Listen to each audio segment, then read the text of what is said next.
Bienvenue au Bleu, Blanc, Rouge podcast. Aujourd'hui, on va parler de l'actualité du Canadien, un peu qu'il y a eu dans les dernières semaines, des mouvements qu'il y a eu avec le Rocket de Laval, des résultats qu'il y a eu aussi. Le Canadien qui est sur une pente descendante un petit peu. On a eu un début de saison qu'on était 5-2-1, je crois. Quelque chose du genre, mais là, présentement, dans les 6 derniers matchs, on a 4 défaites et 2 victoires qui ont été enlevées en prolongation contre Boston et les Red Wings, 3-2 chacun.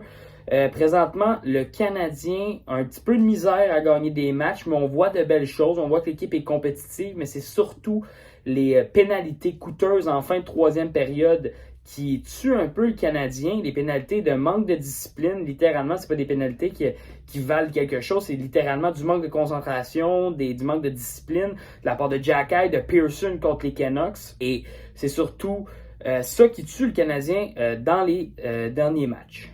Comme j'ai dit, le Canadien est sur une pente descendante, mais on retient quand même des choses très positives dans les derniers matchs, comme la prestation de Nick Suzuki. Mike Matheson commence à faire un petit peu plus de points. Il y a Juraj Slafkovsky qui, présentement, dans les 2-3 derniers matchs contre Boston, contre les Canucks, on voit qu'il utilise plus son corps, sa grosseur. J'en ai parlé sur ma chaîne TikTok de ça. On dirait qu'il prend plus confiance, qu'il a compris qu'il était 6 pieds 4, 240 livres. Justement, là, il comprend, il est capable de plus se mettre dans des endroits qu'il va pouvoir marquer des buts.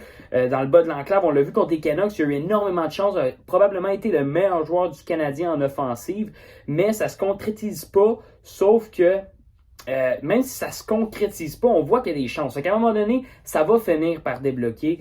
On le sait, Slafkovsky, ça va être juste une question de temps. Je pense pas que cette saison va être capable de rentrer des points sur le tableau. J'ai surtout dit au début sur une de mes vidéos, je crois, que Slafkovsky, cette saison, ça va être plus du développement. Plus on va falloir voir la confiance de Slafkovsky monter beaucoup plus cette saison pour qu'il fasse de plus en plus de points. Ça va être très important pour lui, mais les points vont peut-être pas arriver dès cette année sur la table.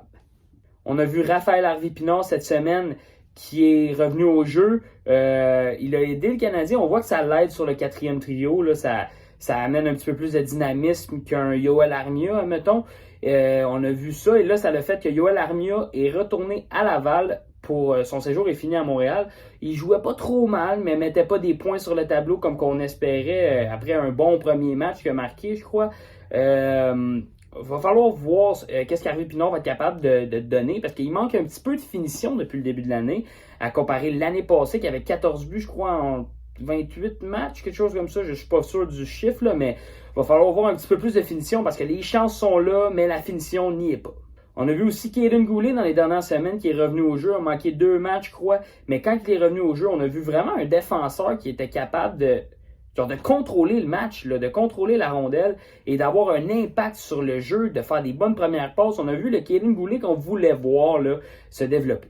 Et moi, je veux surtout parler de Cole Caulfield. Cole Caulfield, on le voit depuis le début de l'année, n'est pas dans sa A-game, n'est pas au top de sa forme, mais on voit qu'il a quand même 1 point par match. Donc, on peut se dire que si Caulfield, présentement, n'est pas dans sa A-game, imagine si Caulfield serait au top de sa forme. Si Caulfield marquerait des buts, ferait des points en même temps, il serait à plus qu'un point par match. Donc, ça nous permet d'espérer que Cole Caulfield n'a pas encore atteint son plateau de buts par match. Encore, on a vu l'année passée 26 buts en 46 matchs. Ça veut dire qu'il n'a pas nécessairement atteint son plateau. Il peut encore se développer. On sait qu'avec sa grandeur, c'est limité, mais on voit que de plus en plus commence à prendre ses aides avec la rondelle, à faire des jeux tout seul, à faire des feintes, à essayer. Ça marche pas tout le temps, mais à un moment donné, ça va venir il va prendre l'expérience, il va savoir comment faire ses jeux, comment faire ci, comment faire ça.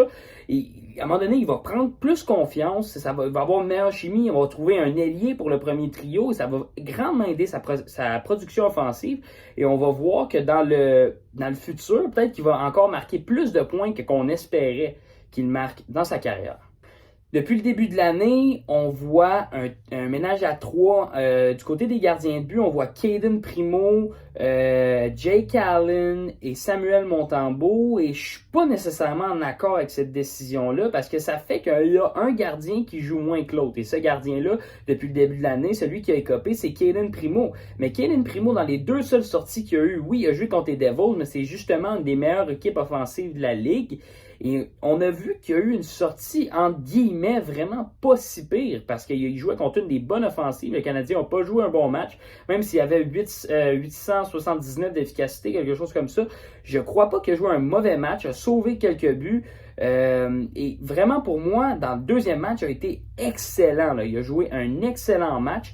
Pour moi, ça désavantage Cayden Primo que moi, si je serais le Canadien, je prendrais une décision tout de suite de soit l'amener à Laval ou d'échanger un gardien du Canadien de Montréal totalement, soit Cayden Primo, Samuel Montembeault ou Jake Allen, échanger un des trois qu'il y a là pour ramener un peu plus de stabilité devant le filet. Là, on ne sait pas si c'est Jake Allen le premier, c'est Samuel Montembeault, c'est-tu Cayden Primo qui va gauler à un moment donné.